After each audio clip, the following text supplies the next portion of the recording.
Glória a Deus. Cumprimento a igreja com a paz do Senhor, amém? Louvado seja Deus por nós estarmos aqui louvando a Deus, né? Rever os meus amigos, pastor Pascoal, pastor Kleber, meu Deus do céu. Deus me leva lá no começo. Jesus amado. Diego, a esposa do Pascoal, minha irmã Sandra. Sempre essa humildade, carinho, amor, né? Essa gentileza dela. E quando eu vi o Pascoal no Facebook, eu falei, eu vou convidar, eu vou curtir, vou atrás desse varão. Faz tempo que eu não vejo esse cara. E aí nós começamos a conversar. E essa semana, pastor Cleber, foi uma semana de lembrança, porque toda vez que eu lembrava, vou pregar quarta-feira lá na igreja, Pascoal, do pastor Kleber, eu falava, meu Deus do céu. Eu lembro quando a gente enchia aquela perua aí, monte, vamos pro monte. Chegava ali no monte, Deus falava, e a gente rodava, e aviãozinho para todo lado, e língua para todo lado, e eu ficava impactado com aquilo, era o começo da minha conversão. E também lembro, e vejo que a atitude pior que um ser humano pode ter é ingratidão. Porque as pessoas falam, não é atitude, ingratidão é atitude. Você só sabe que a pessoa é ingrata quando ela toma uma posição, ou ela age mostrando que ela não tem gratidão com aquilo. E eu seria ingrato de não falar aqui, irmãos, sobre esse homem chamado Pascoal, o homem de Deus. Porque esse homem ele fez parte do meu ministério tremendamente. Foi um dos primeiros a me dar oportunidade em cima do púlpito. Foi um dos primeiros a me dar oportunidade para pregar, para orar. E um dos primeiros a me dar oportunidade de fazer evangelismo. Porque se tem alguém aqui, irmãos, que eu conheço dentro dessa igreja, que gosta de ganhar alma, é esse homem. Meu irmão, você falava para ele, tem uma alma, vamos. Mas não vamos que a gente vai ganhar essa alma. Vamos lá, vamos fazer isso, vamos fazer. Então, muitas das vezes nós entramos em lares, e eu vi esse homem falando do amor de Deus, e aquelas pessoas se entregando na presença do Senhor. Então, eu quero agradecer aos dois, porque em cima do monte também, uma vez Deus te usou. E eu lembro, pastor Kleber, que eu estava muito chateado aquele dia, estava com os meninos também, o evangelista Leandro e o evangelista Rafael. E, na verdade, nós três tínhamos passado por um período e estávamos tristes. E Deus tomou você naquele monte e fala assim, olha, Deus manda dizer a vocês três são ferramentas preparadas por Ele. Mas só que estão sendo lapidadas. E que um dia vocês vão ser usados na obra do Senhor. Então hoje, quando eu vi ali, contemplei tudo aquilo ali, eu falei, voltei às minhas raízes. Vou rever pessoas que investiram no meu ministério. Amém? Às vezes nós pensamos que investir no ministério é só, toma, tanto. Não, irmãos. Só a oportunidade que esses homens me deram. Investiram muito no meu ministério. Aprender, a ter a oportunidade, a saber que quando eu passo dali para cá para cima, eu tenho que ser totalmente esvaziado de mim mesmo. E ser cheio da presença do Senhor. Então eu agradeço, uma salva de palmas à vida desses dois, porque Deus é bom. Aleluia. Abra comigo a palavra do Senhor, no livro do evangelista e também médico Lucas. Glória a Deus. No capítulo de número 15. Aleluia. Glória a Deus. Deus é bom. Quem tem certeza aqui que Deus vai falar, irmão? Mas Deus não já está falando desde o começo do culto, né? Porque eu poderia ir embora. Depois daquele louvor do pastor Renato, das águas, eu podia ir embora, pastor. Mas só que a minha missão aqui era trazer uma palavra. Mas se Deus desse um jeito de terminar o culto, eu podia ir embora na bênção. Para mim, Deus falou muito ao meu coração. E convido você, pastor, se tiver como, ficar aqui. Porque daqui a pouco eu vou te pedir esse louvor novamente. Se você pode dedilhar o seu violão para nós enquanto a palavra é lançada. Só se puder. Se não puder, eu também agradeço. Glória a Deus. Achou aí? Livro do evangelista Lucas. No capítulo 15. A partir do versículo... Nós vamos ler, na verdade, o versículo 13 14, 17, 19, 20, 21 e 22. Versículo 13 do capítulo 15 do evangelho que Lucas escreveu diz assim: passados não muitos dias, o filho moço, ajuntando tudo o que era seu, partiu para uma terra distante ou longínqua, em outras traduções, e lá dissipou todos os seus bens, ou seja, gastou, acabou, jogou fora todos os seus bens, vivendo dissolutamente, ou seja, vivendo errado.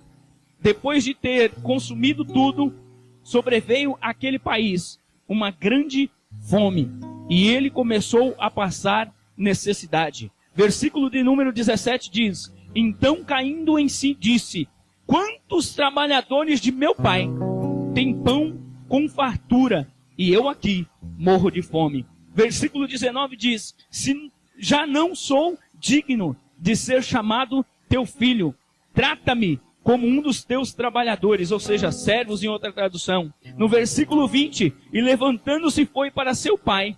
Vinha ele ainda longe, quando seu pai o avistou, e compadecido dele, correndo, o abraçou e beijou.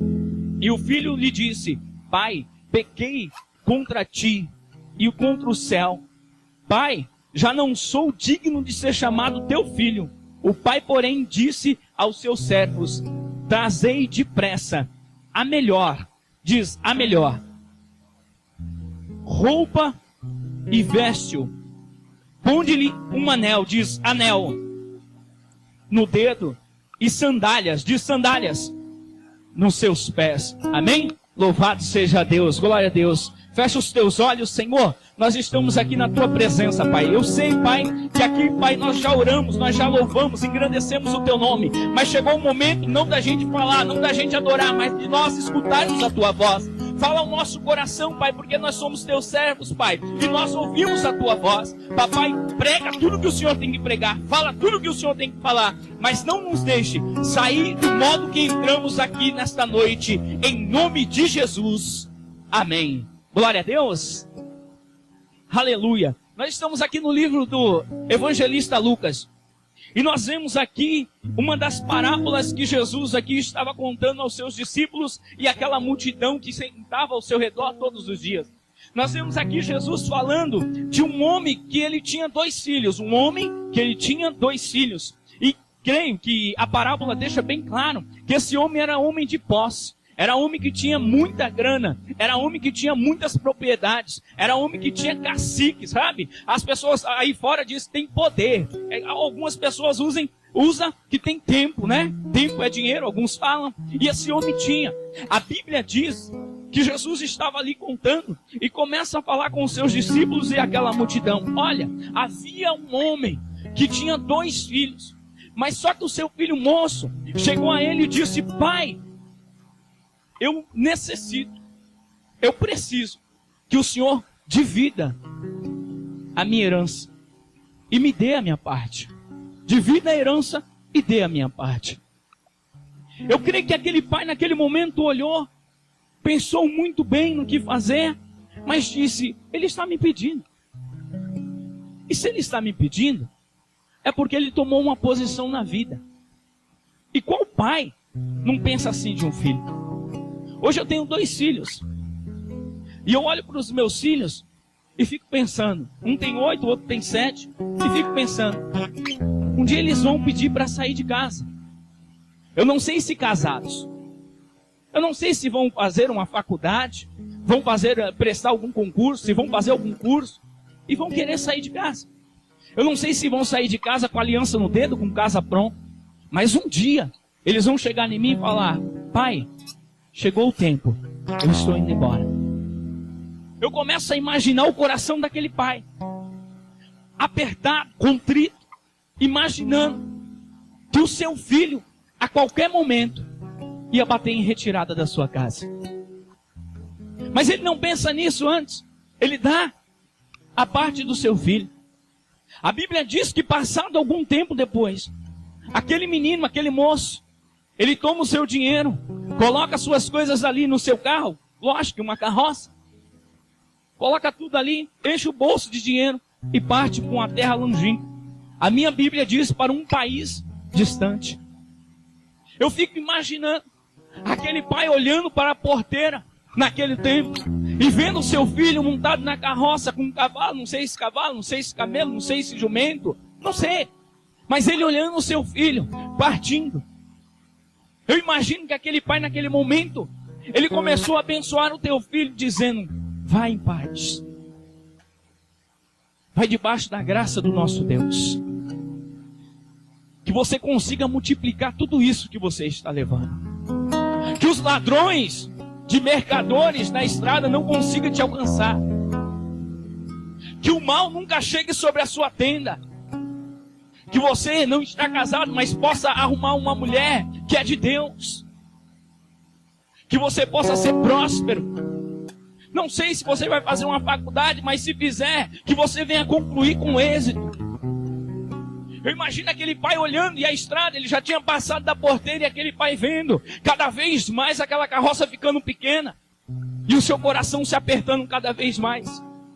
Dizendo: eu entreguei tudo que era dele. O que eu podia fazer eu fiz. Até onde eu podia ir eu fui. Agora é ele. Agora é ele que vai colocar os planos dele. Agir. É ele que vai colocar ali todos os projetos dele. Eu não sei o que ele vai fazer. Mas Deus seja na vida dele. Eu imagino que quando poeira sobe e o seu filho já não se enxerga mais naquela estrada, aquele pai volta para dentro de casa, imaginando e pensando. Quando a sua mulher começou a gritar, estourou a bolsa, está doendo, o líquido já desceu, é o momento, chama a parteira. Aquele tempo era parteira, chama a parteira. E eu imagino aquele pai desesperado, correndo atrás da parteira: por favor, minha mulher, a bolsa já estourou, entra. Eu imagino aquele pai comendo todas as unhas, sentado ali num tronco, talvez na frente da tua casa, esperando a hora de ouvir aquele grito. E todos nós não esperamos, aqueles que são pai, esperamos ansiosos de ouvir. E aquele pai sentado ali, ele escuta: ué, nasceu. Será que é menino ou menina? Não importa o que seja, pelo menos foi o que eu falei. Que venha na bênção do Senhor. Eu imagino aquele pai entrando, correndo, e a parteira entregando na mão dele: toma, pai, é um menino. Eu imagino aquele pai feliz. Mais um varão, mais um menino na minha história. Quanta bênção para um judeu ter 2 meninos. Eu imagino as lágrimas daquele pai, imaginando tudo aquilo, lembrando da primeira vez que deu a mão do seu filho, o primeiro passo, a primeira vez que ele falou: papai. Não é diferente nas nossas vidas. Deus, ele lembra do primeiro momento que você entrou dentro de uma igreja. Deus, ele lembra do primeiro instante que você disse: pai. Deus, ele lembra do primeiro momento que você gritou, porque muitos de nós aqui entramos dentro da igreja gritando, chorando: me salva, por favor, Deus. Não é diferente daquele pai. Deus estava ali, não posso dizer se sentado ou se em pé, não sei, mas ele esperava ansiosamente a sua chegada na casa dele.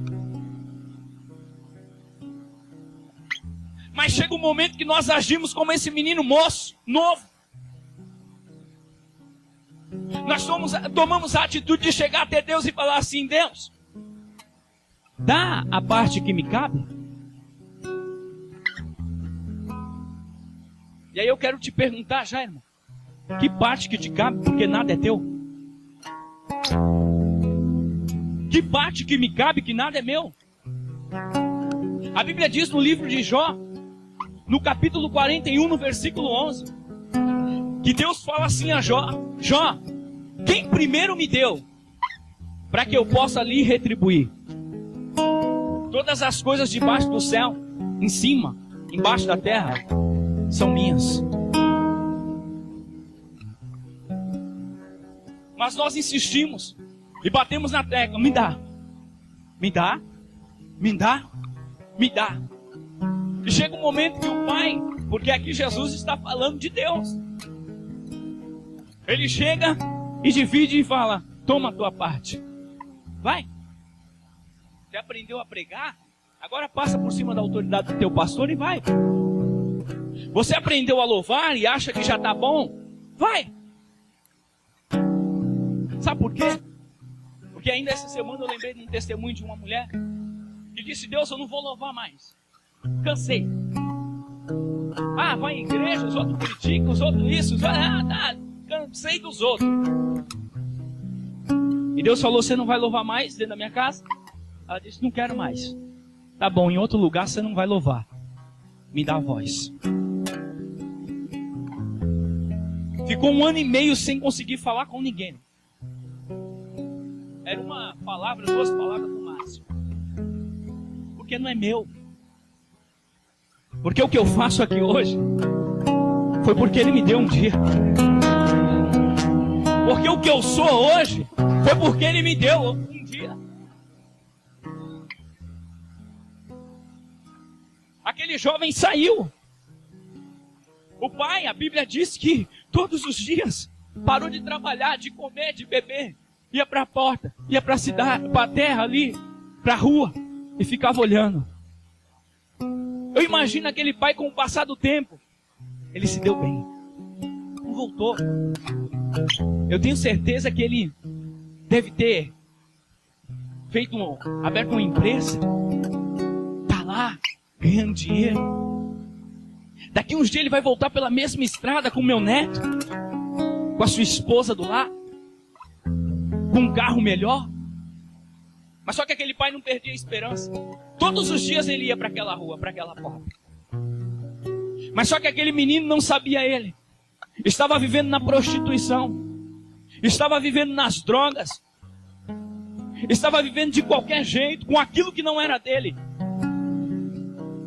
Porque se você prestar bem atenção, irmão, a palavra herança, ela só se cumpre na tua vida depois que o verdadeiro dono morre. Então aquele menino estava vivendo toda a orgia da vida dele, com aquilo que não era dele. Aquele pai não sabia, mas chegou um momento que aquele menino não tinha R$1 para tomar uma água. E olha, eu vou te dizer que R$1 não dá para tomar mais água.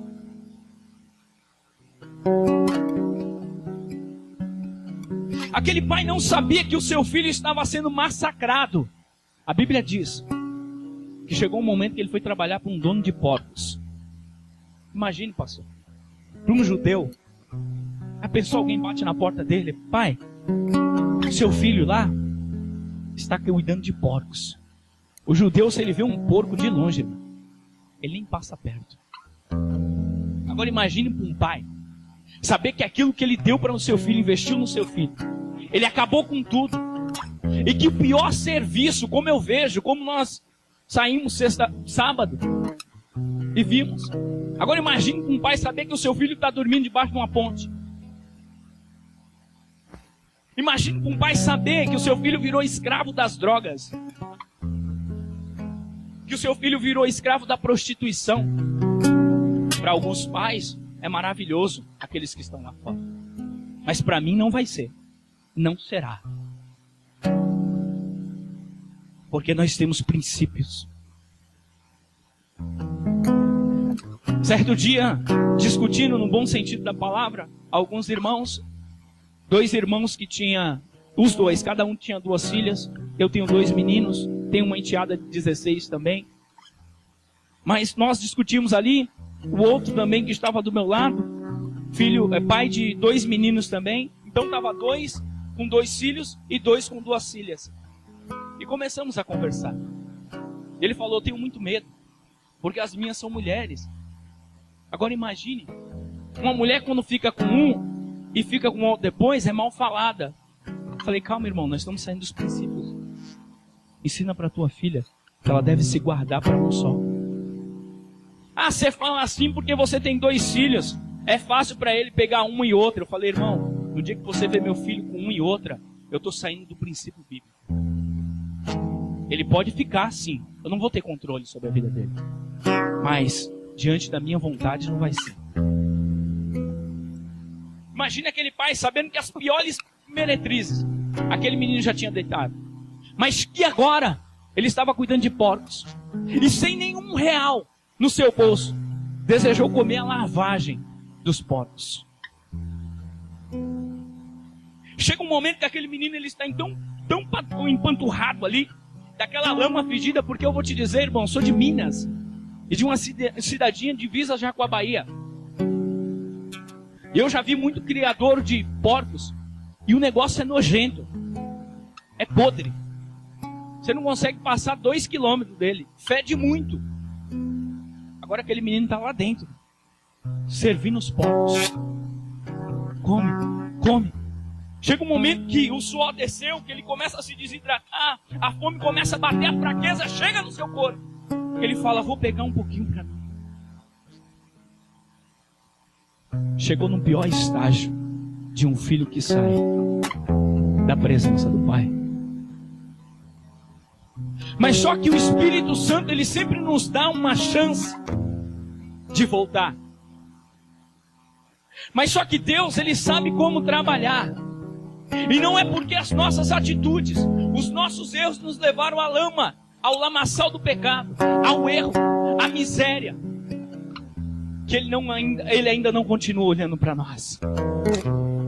Você pode estar sujo de lama, você pode estar com as piores vestes, o Pai ainda continua olhando para você como filho dele. Você pode estar no meio de quem for, você pode estar lá no meio, irmão, não sei quem aqui tem um parente assim, um filho, uma filha assim, pode estar lá no meio do pancadão, com o menor short, usando a pior droga, o Pai ainda continua olhando para ele, com a marca de filho. O Espírito Santo ainda continua incomodando ele. Pode estar com a maconha na boca, mas o Espírito Santo está falando, isso daí não é para você. Pode estar dançando até o chão, o Espírito Santo está falando para ela, isso daí não é para você. Pode estar na esquina, pode estar em qualquer lugar, o Espírito Santo está falando, isso daí não é para você. Ele está fazendo, ela está fazendo, mas o aperto está no coração. O Espírito Santo continua dizendo, isso não é para você. Chega um momento que o Espírito Santo incomoda tanto aquele jovem, mas tanto aquele jovem, que ele fala, o que eu estou fazendo? Na verdade, eu imagino que ele pergunta assim, pastor, o que eu fiz na minha vida? Eu pedi, ele começa a entender. Eu vou explicar para vocês que ele começa a entender. Eu pedi a parte que não era minha. Ainda não era minha. Meu pai está vivo. Meu pai com todo o amor me deu, sei lá como, o que ele pensava. Acho que ele pensava que eu tinha essa estrutura já para caminhar sozinho. Ele me deu. Eu vim para essa terra, eu vim para este lugar, gastei tudo. Os lugares que eu entrava não posso entrar mais porque eu só entrava lá porque eu tinha dinheiro. Ele só andava comigo porque muitos andam conosco só quando nós temos dinheiro. Você está com que carro? Você está com esse carro? Ah não, amanhã a gente conversa. Cadê o carro? Vendi. Pô, irmão, Deus seja na tua vida.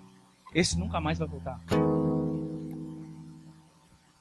Não, vamos lá comigo no centro da cidade. Vamos, cadê seu carro? Eu vou de ônibus. Cara, você imagina, minha esposa acabou de me ligar. Aconteceu um negócio lá em casa. Meu irmão, não estou mentindo não, estou falando do que eu já vi. Essa caminhada de 9 anos com o Senhor, eu já vi coisas que eu falo assim, não pode, uma pessoa dessa não pode dizer que é servo do Senhor. Porque o meu Jesus não tinha posse, mas atraía multidões. Porque o meu Jesus, uma vez, ele disse para os discípulos assim, as raposas têm os seus covios, hein? Mas eu não tenho um travesseiro para reclinar a cabeça. Porque a visão de Jesus nunca foi as posses materiais, sempre foi o reino de Deus. Começa a pensar mais no reino. A pessoa que chegar diante de você e começar a questionar o que você tem ou deixou de ter. A pessoa que perguntar, quantas pessoas tem lá na sua igreja? É uma igreja grande? É uma igreja que dá oportunidade? É uma igreja que tem status? Sai de perto, irmão, porque esse não é crente não, esse é aproveitador. Porque para Deus se manifestar, Ele não está se preocupando se tem 5 por 8, 10 ou tem 1000 metros quadrados.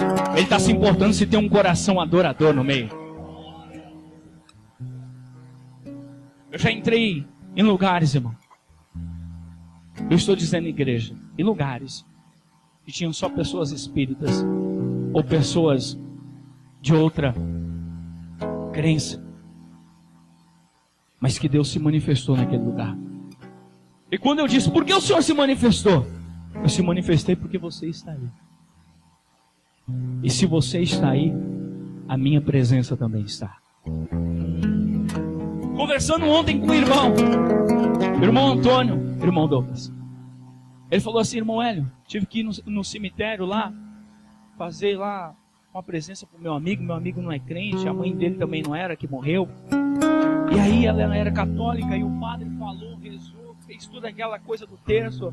E veio uma mulher lá também que era espírita, já fez as coisas dela. E eu dei um passo para trás quando colocaram aquele caixão no túmulo.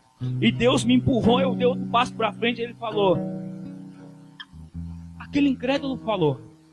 O idólatra falou. E você não vai falar nada. Ele falou, Deus, eu não sei pregar. Ele falou, ora.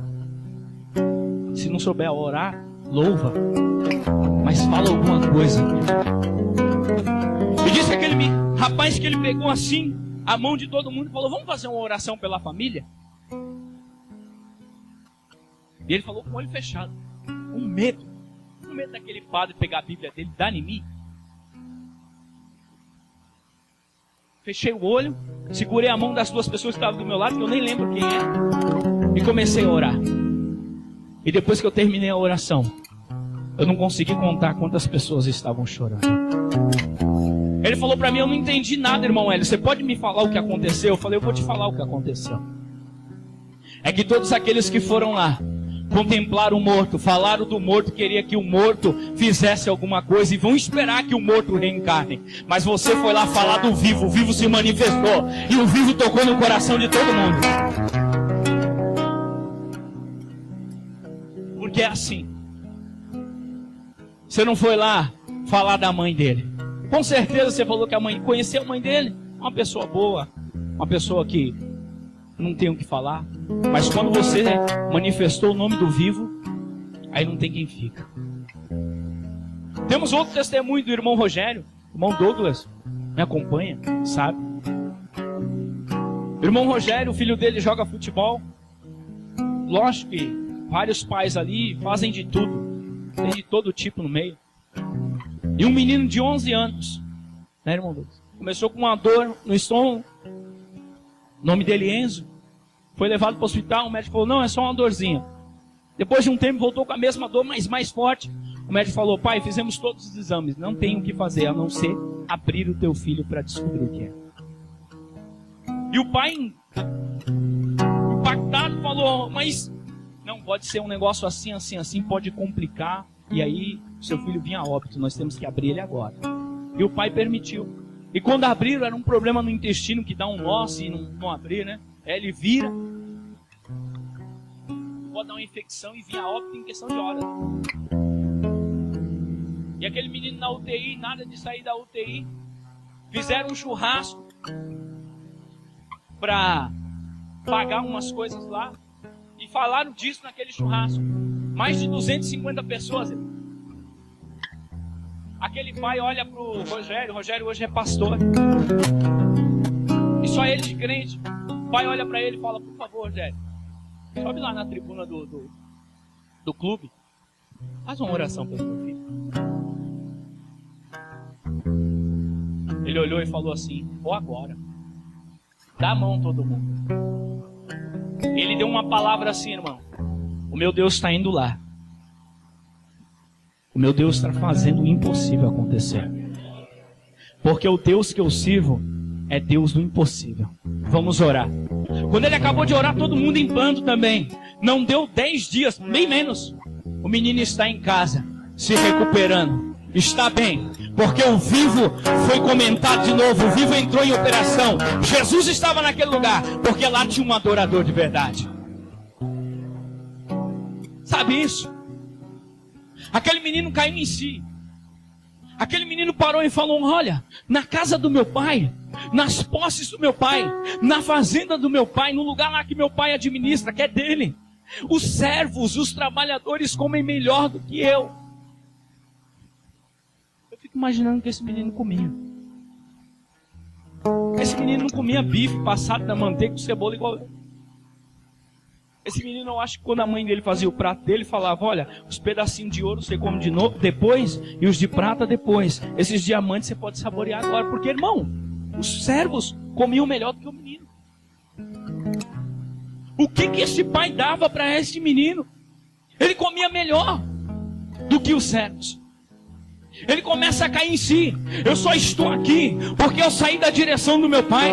Eu só estou padecendo porque aquele que disse para mim: olha, fica aqui, eu não quis acreditar. Eu pensei que lá fora era melhor. E eu estou padecendo por causa das minhas atitudes. O que eu vou fazer? Eu vou voltar para o meu pai e falar: pai, pequei contra ti e contra o céu. Pai, eu não sou digno de ser chamado teu filho.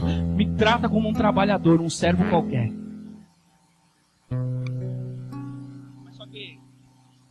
Na história, Jesus ainda não tinha dito que nós não somos mais servos, mas sim amigos.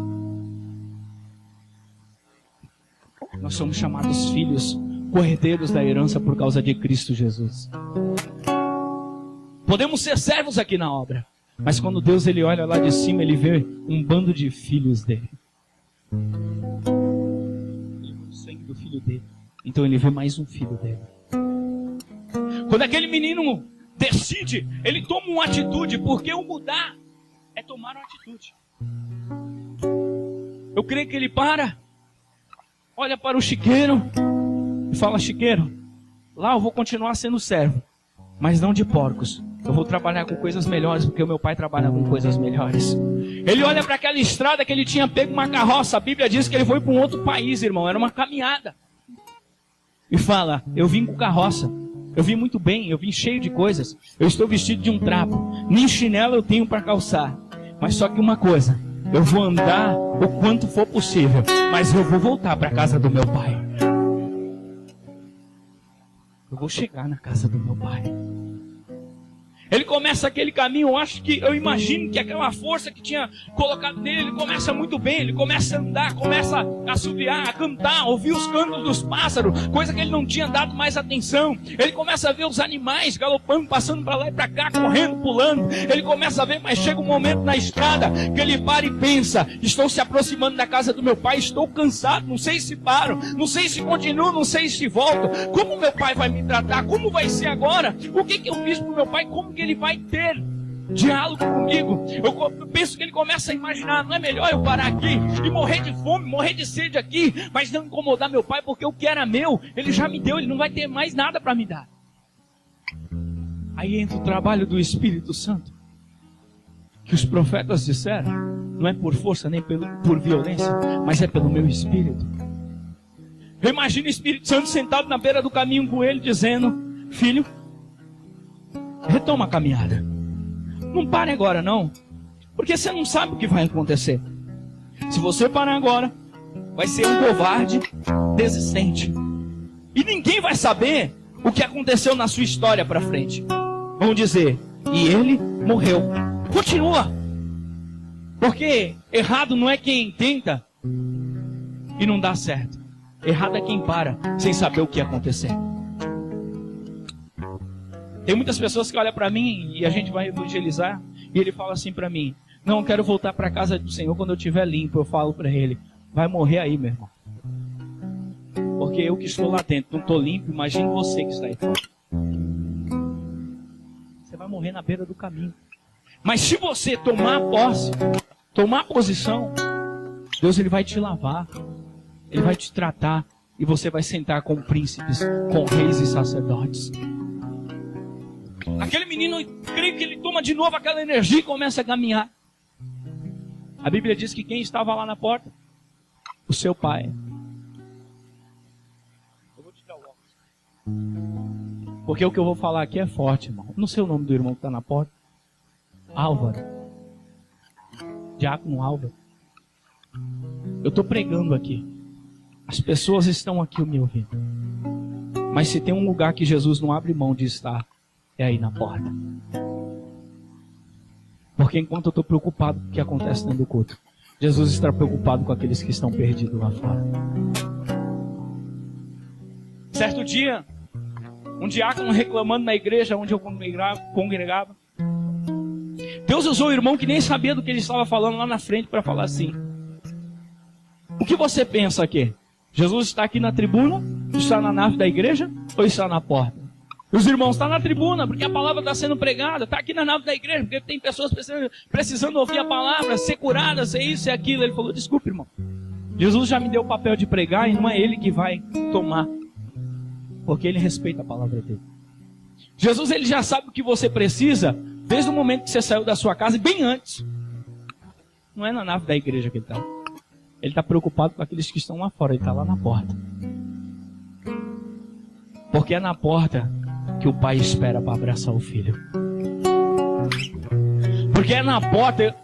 Eu falo de mim, eu não ia dormir. Eu sou um pai que, se eu não dar um beijo nos meus filhos, eu não consigo dormir. Eu não consigo. Muitas das vezes eu chego à obra e eles já estão dormindo porque vão para a escola de manhãzinha. E eu vou lá no lugarzinho deles, dou um beijo, abençoo, Senhor, cuida do meu filho. Isso me emociona quando eu falo, por quê?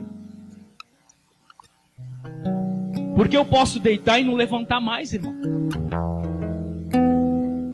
E o meu filho vai falar no dia de amanhã: eu nunca tive uma boa noite do meu pai, um beijo, um eu te amo. Como um deles pode deitar, eu não estou livre disso, irmão, eu estou no mundo, e não levantar no dia de amanhã, e o que eu vou fazer? Eu não abracei meu filho, eu não beijei enquanto ele estava aqui. Tem muito pai padecendo, vendo seu filho no mundo das drogas, em muitos lugares, que não é o caso desse pai aqui. Porque não abraçou o seu filho e o traficante abraçou. Porque não beijou o seu filho e a prostituta abraçou. Porque não disse para sua filha, mesmo que o cabelo dela seja crespo, seja duro que nem o meu, não disse para sua filha: filha, você é linda. E hoje ela está com aquele cambada de marginais. Porque você não tratou, porque eu não tratei bem, porque eles não trataram bem. Eu estou fazendo um curso, irmão, de 1 ano, de aconselhamento pastoral. E o que nós ouvimos lá dentro é coisas terríveis.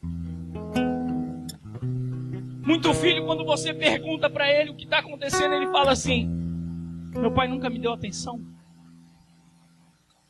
Eu queria fazer tantas coisas, mas minha mãe nunca prestou atenção. Não dá, menino, dinheiro não dá, não tem condições. Oh, meu Deus. Eu sei que não dá, mas há coisas para fazer aí de todos os valores, e tem muitas que são de graça. Se você se esforçar só um pouquinho, você vai abençoar o seu filho. Mas tem mãe que desce lá na creche, porque eu coloquei meus filhos ali na creche, nessa creche aqui embaixo. Deixa o seu filho na creche, e você vê que a camarada não vai trabalhar. Ela vai para a esquina fofocar, ela vai para a esquina falar mal dos outros, maldizer um e outro, brigar por causa de homem e muitas coisas mais. Quando o filho volta para casa, é espancado, é humilhado, é tratado como lixo. Eu tenho uma cunhada que é professora infantil, e ela fala: se eu pudesse ficar com 1000 crianças na minha sala, eu ficava. Porque lá eles comem, eles brincam, eles se divertem. Dentro da casa, muitas das vezes, eles são humilhados, espancados e abusados. Não era o caso desse pai aqui, não é o caso do nosso pai lá em cima. Que quando viu o seu filho, saiu correndo e abraçou, beijou. Tratou o seu filho com todo amor. Eu imagino a cara daquele menino espantado. Meu Deus, não era para isso. Não era para estar acontecendo isso. Porque Deus, ele consegue nos surpreender. Nós não surpreendemos Deus. Quando nós pedimos aquilo que é nosso, que nós achamos que é nosso, Deus, ele já sabe o que vai acontecer. Mas a Deus ninguém surpreende, mas a nós Deus surpreende.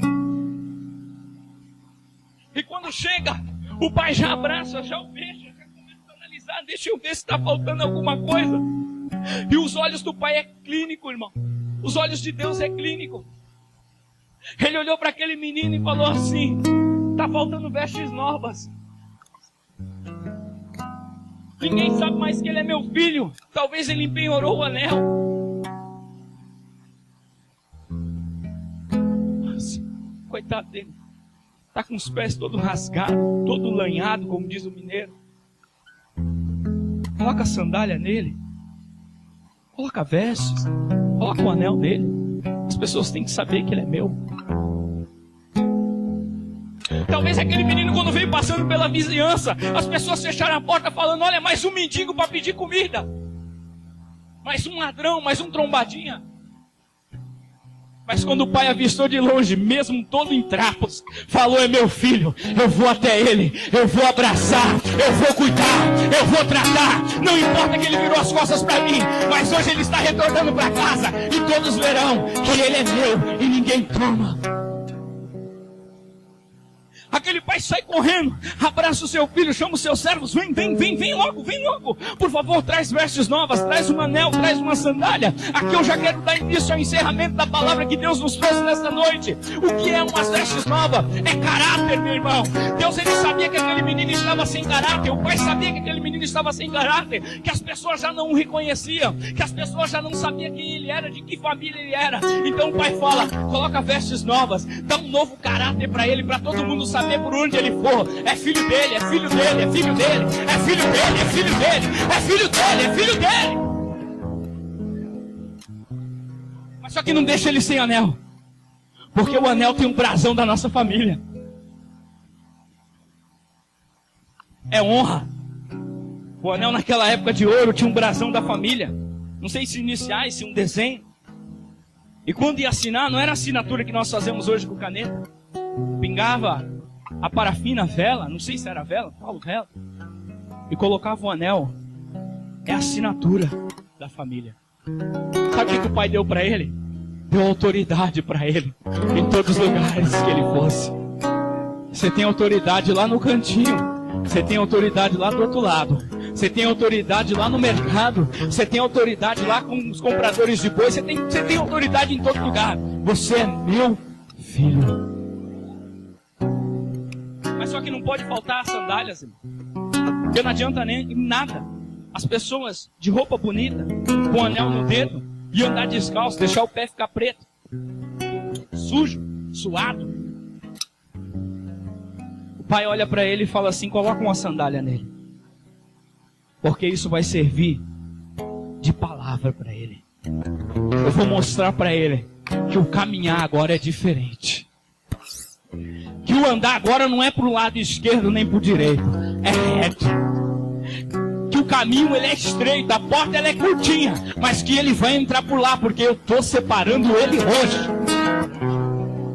Aquele menino não entendeu nada, falou: pai, eu não sou digno. Calma, pai, olha, eu pequei contra ti, eu pequei contra o Senhor, eu pequei contra os céus, eu pequei contra tudo, pai. Eu quero trabalhar como um trabalhador. Sabe por que aquele menino fala isso? Porque na cultura judaica, ele não poderia ter pedido a herança dele, mas na cultura judaica, ele agiu de forma errada. O que ele fez? Pediu a herança antes do pai morrer. Então, como ele pediu a herança e não conseguiu dar frutos aquilo que o pai deu a ele, ele tinha que voltar para casa e trabalhar como um servo qualquer. Mas o nosso pai, ele não nos trata como a cultura manda. O nosso pai, ele não nos trata como o mundo manda. Como, sabe, a etiqueta manda. O nosso pai nos trata com amor, com carinho, com dedicação, com zelo. É assim que Deus nos trata. Aquele menino sabia que ele tinha que voltar lá e arar a terra. O pai disse: não, aqui você não vai arar a terra não. Aqui você vai mandar as pessoas arar a terra para você. Aqui você não vai trabalhar como meu servo não, porque aqui você é meu filho. Aqui você vai ser forjado novamente o seu caráter. É nesse lugar, irmão, que o nosso caráter muda por causa dessa daqui. É neste lugar que Deus coloca um anel para que todos saibam que nós somos separados e somos da família dele. É neste lugar que Deus nos dá as sandálias para que todos vejam: o caminhar daquele ali é diferente, hein? Não adianta. É crente, mas é diferente. Não é mais um dos crentinhos, não. É crente.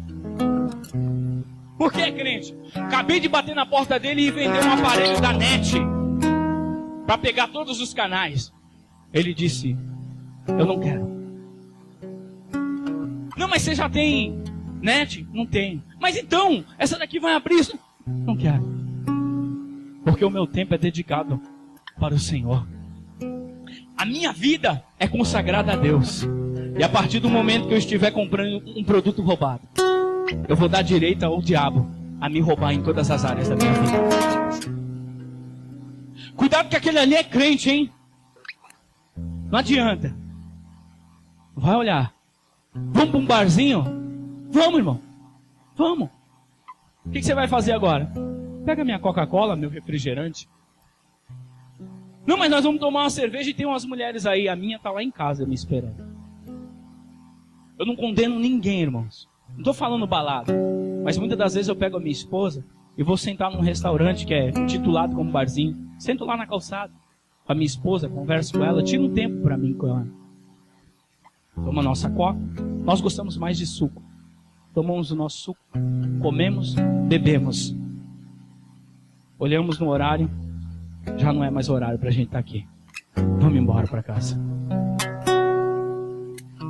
Porque não é porque eu vivo de terno, de sapato bico fino, de gravata apertada, de cabelo de lado, que eu sou crente. Mas sim porque eu temo Deus dentro do meu coração. As roupas não fazem ninguém. Os calçados não fazem ninguém. Mas quando as pessoas olham de longe e falam, esse camarada tem uma coisa diferente. Essa camarada tem uma coisa diferente. Ele pode estar até lá no meio, mas ele tem uma coisa diferente que todo mundo teme ele. Ele é crente. As pessoas vão olhar como o filho mais velho olhou.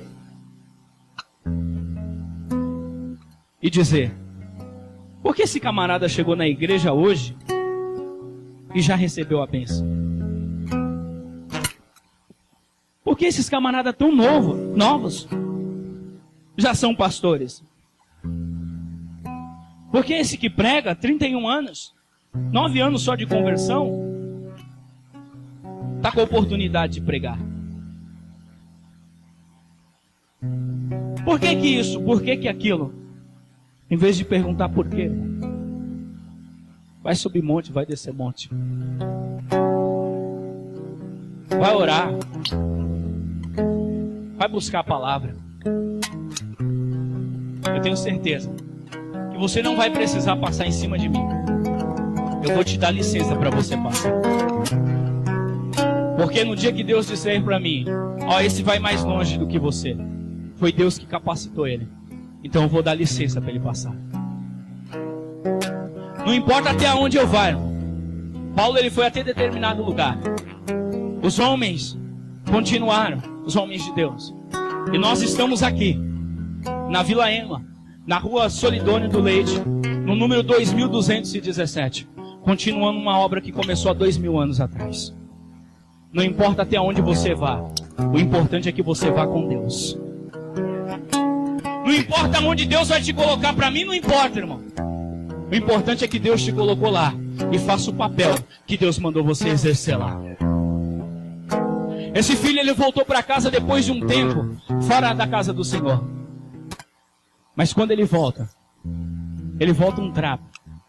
Ele volta fedido. Ele volta sem nada para dar.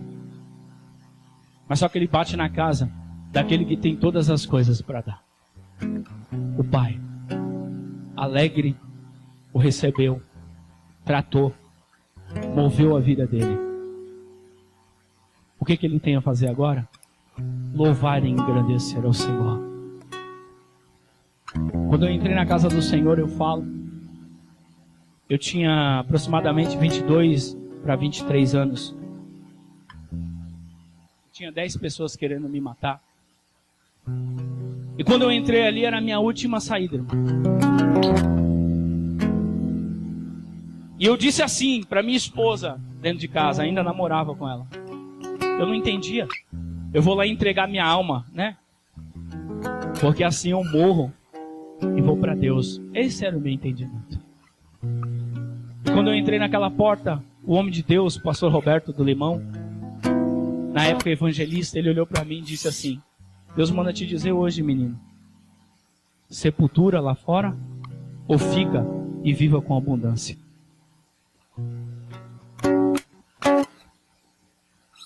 Falei assim, eu não sou bobo. Eu vou ficar. Eu nem sabia que ficar ia ser melhor mesmo. Mas eu vou ficar, a vida. Ficar na vida. Ele olhou para mim ainda e continuou dizendo: eu não vou colocar a mão na sua cabeça agora. Tá vendo aquele púlpito? Ele estava embaixo ali na igreja. Tá vendo aquilo ali? Chama púlpito. Um dia você vai estar lá em cima com o microfone na mão. Então somente coma da palavra. E colocou a mão na minha cabeça e disse: Senhor, fecha a sepultura que aqueles que estão lá fora preparou para ele. Porque hoje ele decidiu ficar na tua casa. Eu saí daquele lugar e mais nunca voltei, irmão, para lá para fora. E Deus, Ele tem me abençoado cada dia mais. Porque Ele é Deus. Eu não disse, eu estava meio ansioso. Mas a minha esposa Michele mandou um abraço. Pascoal, Miriam. Meu pastor, apóstolo Igor da igreja Época da Graça, também nos abençoou e mandou um abraço. Porque é digno isso, é dignidade, é honra. Quando eu recebi o convite, eu nem parei para conversar com o meu pastor. Mas hoje tem WhatsApp, tem Facebook, tem mensagem. Pastor, eu fui chamado para pregar numa igreja assim, assim, assim.